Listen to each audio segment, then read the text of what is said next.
नमस्कार मित्रों, स्वागत है एक बार फिर से आपका अपने YouTube channel pathfinder institute Kanpur में। और आप पढ़ रहे हैं मैथ्स विद योगेश राजपूत। आइए शुरू करते हैं आज की क्लास।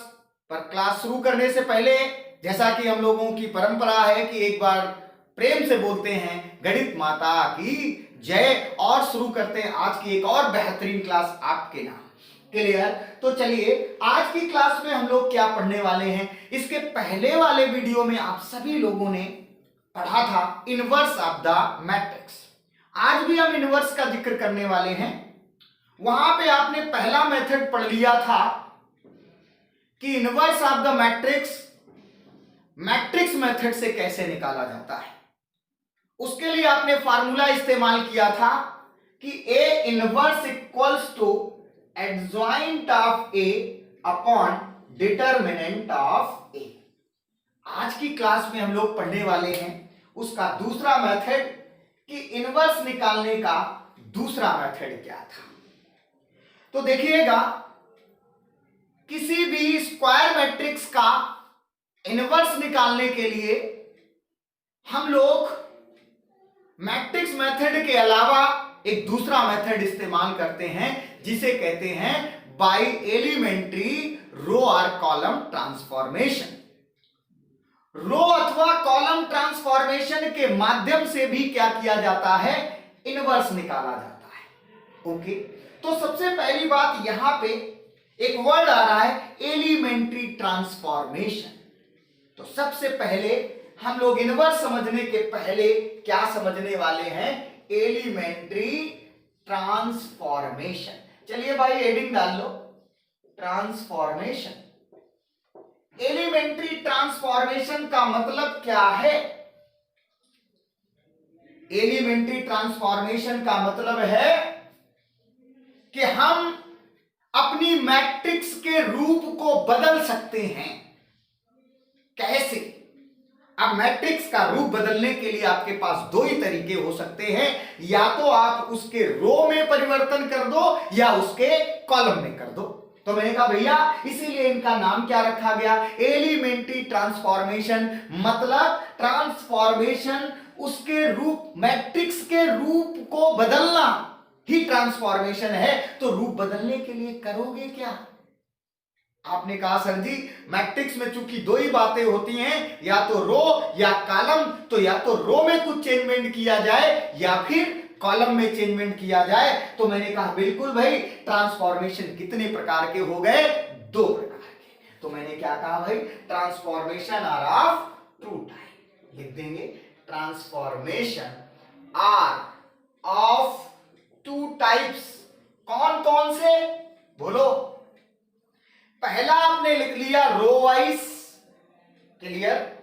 ऐसे करके बना लीजिएगा और बीच में लाइन खींच लीजिएगा, और यहां पे लिख दो कॉलम वाइज। ओके, लिख दिया। अब मैंने कहा दो प्रकार से ट्रांसफॉर्मेशन डिफाइंड किए गए, एक तो रो वाइज और दूसरा कॉलम वाइज। अब देखिए कि जो ये रो वाइज हैं या जो ये कॉलम वाइज हैं, ये वैलिड ट्रांसफॉर्मेशन कब होंगे ये जानना। हमारे पास कौन सा ट्रांसफॉर्मेशन वैलिड है और कौन इनवैलिड है ये जानना। जैसे आपने इंटरमीडिएट की क्लासेस में पढ़ा था कि R1 को अगर आप बदल रहे हो तो R1 tending to R1 minus R2 कर सकते हो। Clear? R2 tending to R2 minus R3 कर सकते हो। लेकिन क्या ऐसा पढ़ा था R2 tending to R3 minus R1? तो ये वाला जो ट्रांसफॉर्मेशन है ये वैलिड ट्रांसफॉर्मेशन आपका नहीं है। तो हमें ये जानना है कि जो हमारे पास ट्रांसफॉर्मेशन होते हैं वो ट्रांसफॉर्मेशन वैलिड कब होते हैं और इनवैलिड कब होते हैं। तो इसीलिए मैंने कहा भाई सबसे पहली बात, ट्रांसफॉर्मेशन को दो रूपों में देखा गया, एक रो वाइज और एक कॉलम वाइज। अभी मैंने कहा भैया रो वाइज कैसे था, तो यहां पे देखिए ट्रांसफॉर्मेशन कैसे कर सकते हो, ऐसे करके कि किसी भी रो को किसी दूसरी रो के साथ इंटरचेंज कर सकते हो। यानी Ri इंटरचेंज टू आरजे, यानी R1 को R2 से या R2 को R3 से ऐसे करके बदला जा सकता है। ये पहला वैलिड ट्रांसफॉर्मेशन रो वाइज था। अब दूसरा क्या था? मैंने कहा भाई दूसरे में हमने पढ़ा क्या भाई कि किसी भी रो को उसी रो के साथ घटाया या जोड़ा जा सकता है। क्लियर? मैंने क्या कहा? किसी भी रो को उसी रो के साथ ऐड या सब्सट्रैक्ट किया जा सकता है, यह भी हमने जान लिया। क्लियर? यह भी एक वैलिड ट्रांसफॉर्मेशन है। तीसरा ट्रांसफॉर्मेशन क्या था? तीसरा ट्रांसफॉर्मेशन था किसी रो को उसी रो में किसी भी स्केलर का गुणा करा के भी चेंज किया जा सकता है, यानी Ri टेंडिंग टू Kri। यहां पे याद रखिए दोनों ही केसेस में K का मान क्या नहीं होना चाहिए? 0 नहीं होना चाहिए। क्लियर? तो ये तीन ही वैलिड ट्रांसफॉर्मेशन है रो के हिसाब से। इनके अलावा अगर आप अपने मन से कोई ट्रांसफॉर्मेशन कर रहे हो मतलब वो गलत है। ये ध्यान रखिएगा कि Ri इंटरचेंज हो सकता है Rj के साथ। दूसरा, Ri को बदल सकते हैं, यानी किसी भी रो को उसी रो के साथ किसी रो का जोड़ना या घटाना संभव है। और थर्ड ये कि किसी रो को किसी स्केलर के साथ गुणा करके उसी रो में बदला जा सकता है। क्लियर? ये हमारा रो वाइज था। अब अगर बेटा आपने रो वाइज सीख लिया तो सेम प्रोसेस किसमें लगने वाली है? बोलो बेटा। Column wise. थोड़ा सा मुस्कुरा लो भाई, हंस लो, और इसके बाद नोट करो क्योंकि हंसने के बाद जो लिखने का मजा होता है वो बेहतरीन होता है। चलिए बने रहिएगा हमारे साथ मस्ती के साथ। क्लियर? तो नेक्स्ट क्या है? रो वाइज के बाद कॉलम वाइज। अब बिल्कुल डिट्टो छापना है तो छाप लो। ये तो सर्दी छापने में तो हम शुरू से ही माहिर रहे हैं। चलिए भाई, तो छापते रहिएगा क्योंकि छापने से ही वैल्यूज आती हैं, छापने से ही हमारा दिमाग विकसित करता है। तो चलिए लिखते रहिएगा। हमने कहा भाई कॉलम को कैसे लिखोगे? Ci interchanging to Cj। दूसरा बेटा क्या हो सकता है? दूसरा हो सकता है Ci, यानी किसी भी कॉलम को दूसरे कॉलम से इंटरचेंज किया जा सकता है। दूसरा Ci चेंज हो सकता है Ci प्लस माइनस KCj, अर्थात किसी कॉलम को उसी कॉलम में जोड़ा या घटाया जा सकता है दूसरे कॉलम के साथ। मैंने कहा भाई थर्ड क्या आपके पास बना?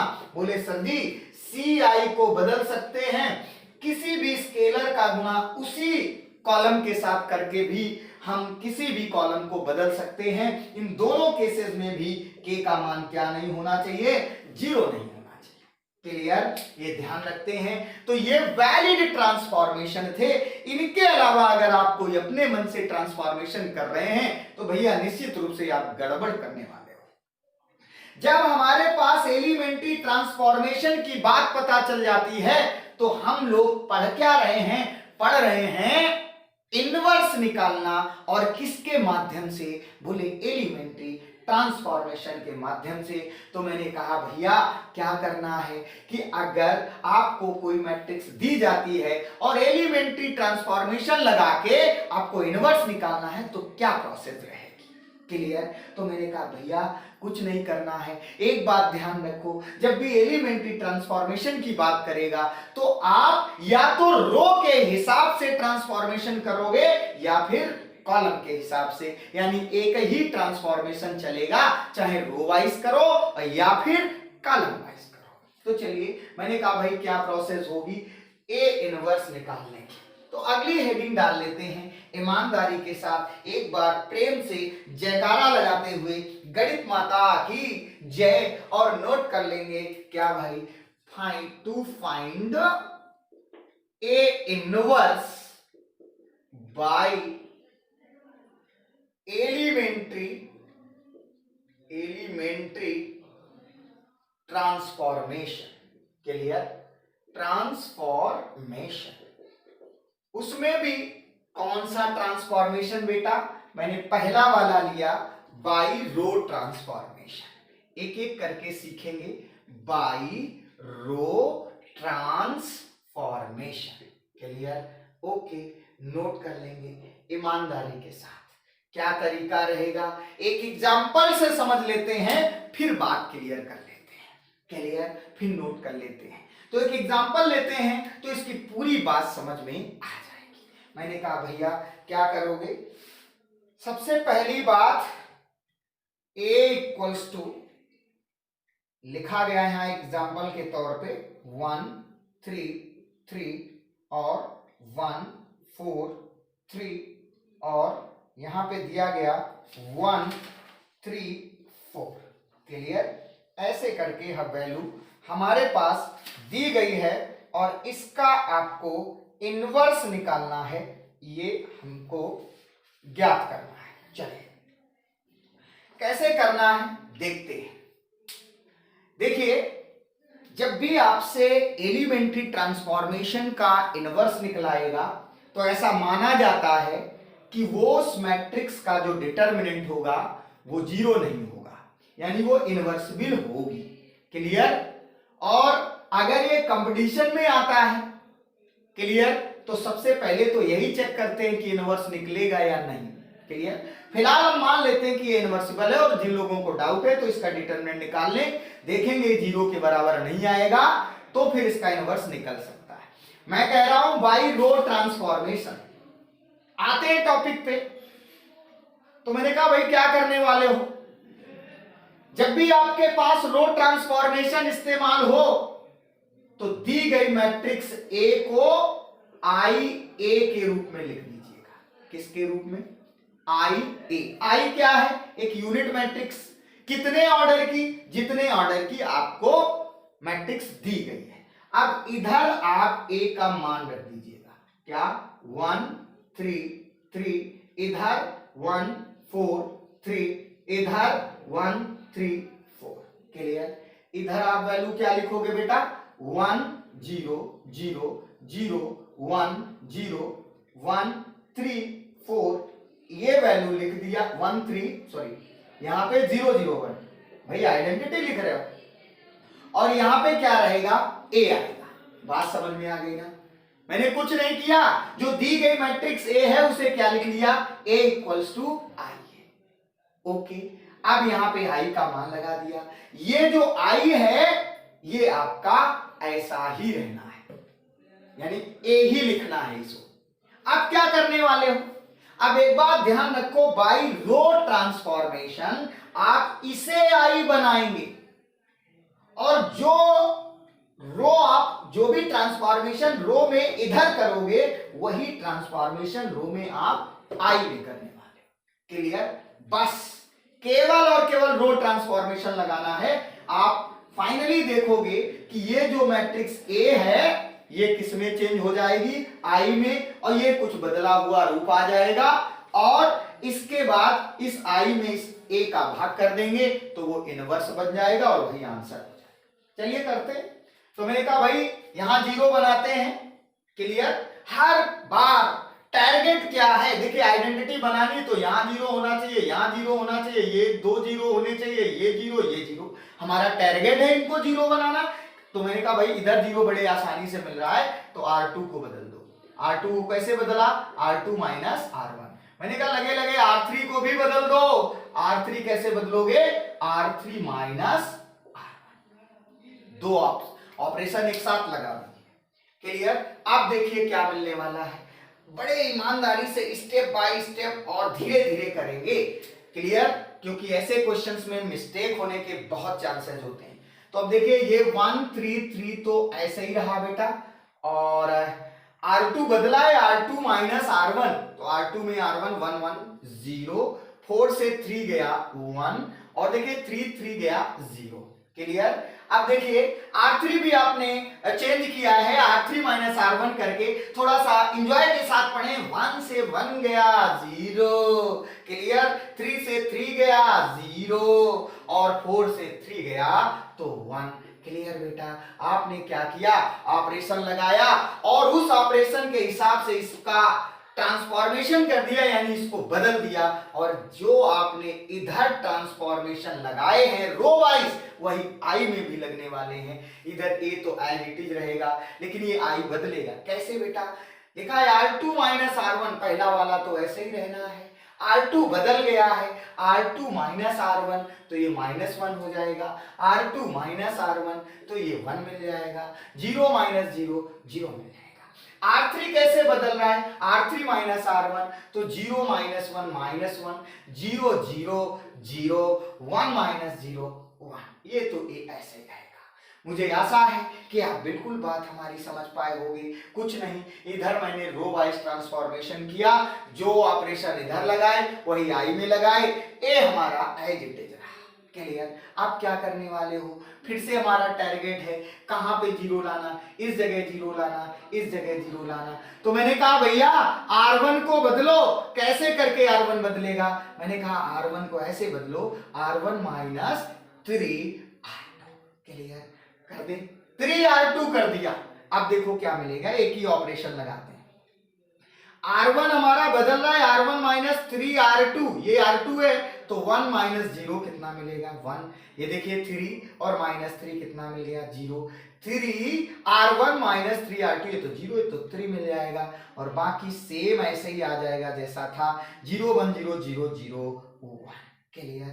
यहां पे देखिए क्या बदलेगा, जैसा यहां पे ऑपरेशन लगाया सेम इधर लगाओ। किसको बदलना है, R1 को। कैसे, R1 माइनस 3R2, तो R1 माइनस 3R2, ये वाला माइनस ये माइनस कितना हो जाएगा, प्लस हो जाएगा।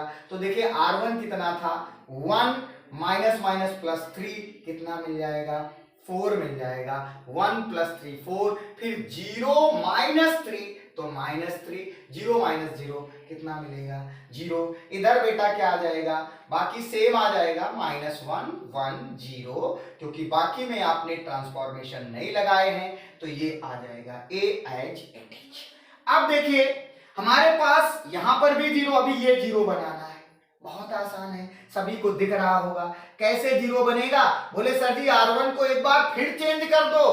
कैसे, R1 minus 3R3। Clear? Okay, इसमें 3 का गुणा करा के इसको घटा दिया, निश्चित रूप से आपको यहाँ पे 0 मिल जाएगा। तो मैंने कहा भैया एक बार फिर से आप इसको नोट कर लो प्रेम के साथ। क्लियर? और क्या करने वाले हो, ईमानदारी से स्टेप बाय स्टेप, होले होले धीरे धीरे आप लिखते चले जाओ। चलो ऑपरेशन लगवाओ भाई। यहाँ पे क्या आएगा, R1 बदल रहा है 3R3 करके तो ये तो 1 आ जाएगा, ये 0 माइनस 0 0 हो जाएगा, 3 माइनस 3 ये कितना हो जाएगा 0 हो जाएगा, ये तो एज इट इज आने वाले हैं, तो 0 1 0 ये 0 0 1। क्लियर? अब आप जानते हो जो इधर ट्रांसफॉर्मेशन होता है डिट्टो वही दूसरे वाले मैट्रिक्स आई में होता है, तो यहां पर भी वही कर दो, ये तो एज इट इज रहेगा। चलिए भाई चेंज करो R1 को।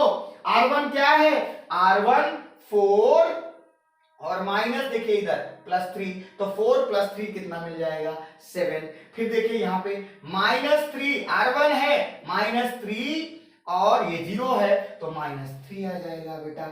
क्लियर? फिर कितना है, बोले सर जी ये 0 है और ये -3 हो जाएगा, तो यहाँ पे कितना आ जाएगा -3, और बाकी तो डिट्टो आना है, -1 1 0 -1 0 1। वाह भाई वाह, क्या कर लिया।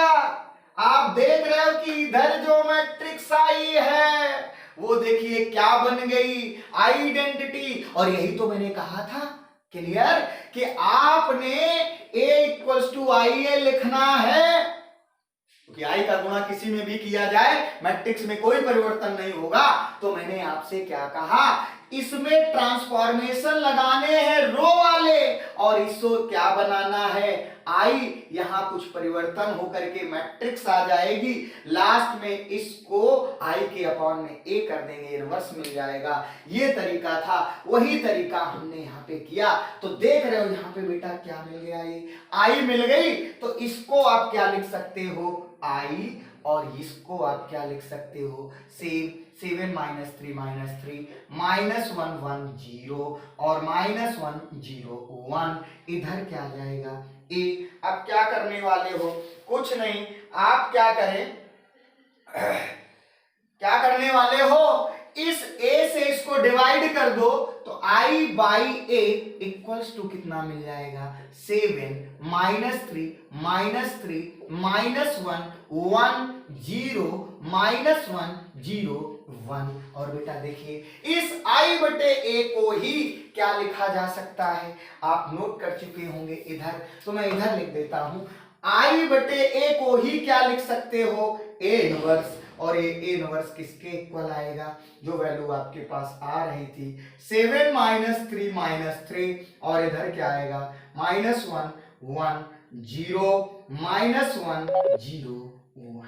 क्लियर। और यही बेटा आपका क्या हो जाएगा आंसर, और कह देंगे कि सर जी निकल आया हमारा ए इनवर्स किसके माध्यम से, by the row transformation. Clear. उम्मीद करता हूं कि आपको by row transformation A inverse निकालना बड़े अच्छे ढंग से समझ में आया होगा, ऐसी आशा करता हूं, विश्वास करता हूं। क्लियर। तो बने रहिएगा हमारे साथ, एक से एक बेहतरीन क्वेश्चन और कॉन्सेप्ट के लिए बीएससी सेकेंड ईयर की क्लास के लिए। क्लियर। तो आगे मिलते हैं, इसके नेक्स्ट पार्ट को हम लोग पढ़ेंगे, जिसमें देखने वाले हैं कि एलिमेंट्री ट्रांसफॉर्मेशन हमने रो वाइज तो निकाल लिया, लेकिन कॉलम वाइज कैसे निकालेंगे, by using the column transformation inverse कैसे निकालेंगे। क्लियर। तो ये आपके समझ में आया होगा। बार बार वीडियो को आप देखते रहो, जहां जरूरत हो अगर नोट्स नहीं कर रहे हो तो स्क्रीनशॉट लेते रहिएगा, आपका नोट्स बन जाएगा। क्लियर। तो मिलते हैं इसके नेक्स्ट वाले वीडियो में, तब तक के लिए बाय बाय, नमस्कार।